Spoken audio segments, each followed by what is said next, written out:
Plows have actually done a pretty good job today. Yeah, I heard them at 5. Yeah, I know, woke me up. Same here. We'll turn right here. Redwood. How long have you had your G1? Since May. May, yeah. May 2nd. I went on my birthday. Okay. So that's the 5th month, so that means, well, you're eligible to go 4 months earlier once you complete the 10 hours with me then. Yeah. Okay. And you booked all your lessons already? Okay, good. Are they pretty much when, do you know when your last one is? January 26th, I think. Awesome. Okay. From 2:30 to 4:30. So you're probably going to be able to go for end of March.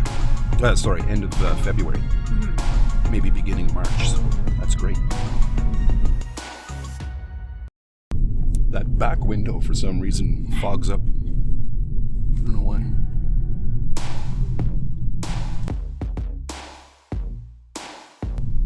So I noticed that when you're recovering the wheel, that you're helping the wheel to come back, which is okay, like at slow speed. But sometimes if your wheel is coming back quickly, you can just let it slide, Okay. like between your palms. Use your palms as a brake, just to slow it down. We're gonna go into a cul-de-sac. This one up here. Yeah, we'll go up to that one. So cul-de-sacs. You probably already know this with the counterclockwise, right? Okay, hand over hand. Check over your left shoulder just to see where you're looking. Yeah. And then once the car starts to straighten out, give her some gas and let it slide. Yeah. There we go. Let's go straight.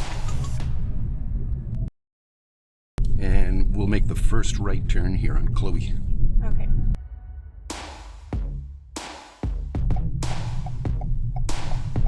This time here, we're going to break the rules. We're going to go counter. We're going to go clockwise this time. Okay. So this one. Yeah. And the reason I got you to look over your left shoulder, it just helps to look where you're going. So as you're going around this cul-de-sac here, you just look over your right shoulder. Let's do it sharp. Sharp. Okay, and then you give her some gas, let it slide. Yep, there we go. Back to default position, which is 9 and 3 on the steering wheel. Awesome.